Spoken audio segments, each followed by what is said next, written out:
पुढची बातमीबाबत महापालिका आयुक्त ज्ञानेश्वर ढेरे हटाव स्वाक्षरी मोहीम जळगावमध्ये करण्यात आली। जळगावच्या राजकीय वर्तुळामध्ये यानंतर खळबळ उडाली। महापालिकेच्या प्रारूप मतदार यादीमध्ये घोळ होता। आयुक्त ज्ञानेश्वर ढेरेच जबाबदार असल्याचा आरोप यावेळी करण्यात आलाय।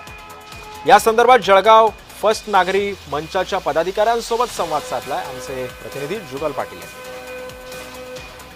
आता आगामी काळात निवडणुका येऊ घातलेल्या आहेत। जळगाव महानगरपालिकेच्या निवडणुका येऊ घातल्या असून आपल्याला वाटतं की आयुक्त व्यवस्थितपणे जबाबदारी पार पाडणार नाही म्हणूनच आमची मागणी आहे की निवडणूक जर व्यवस्थित पार पाडायची असेल तर असा आयुक्त असेल तर निवडणूक पण नीट पार पडणार नाहीये। म्हणूनच या आयुक्ताला ताबडतोब हटवा आणि तुकाराम मुंडेंसारखा किंवा कोणी चांगला एक आयुक्त आम्हाला द्या, त्याच्याशिवाय आमच्या जळगावचं भलं होणार नाही। आमच्या जळगाव खूप मागे पडलंय, लोक खूप त्रस्त आहेत। आपण काय सांगणार काका, या ठिकाणी जर विचार केला तर जळगाव महानगरपालिकेचे आयुक्त ज्ञानेश्वर ढेरे यांना तत्काळ यांची बदली करण्याची मागणी आपण जळगावचे नागरिक करत आहेत। अशा कुठल्या समस्या आहेत की ज्यामुळे ते आपल्याला ही मागणी करावी लागते?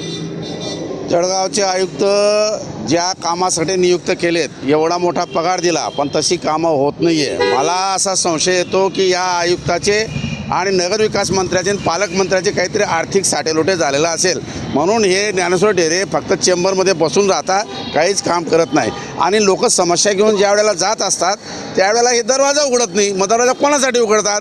जो कोणी चुन्न अवैध वसुली करून आणतो त्यासाठी दरवाजे उघडतात आणि चेंबरमध्ये जातात। हे मला खटकतं।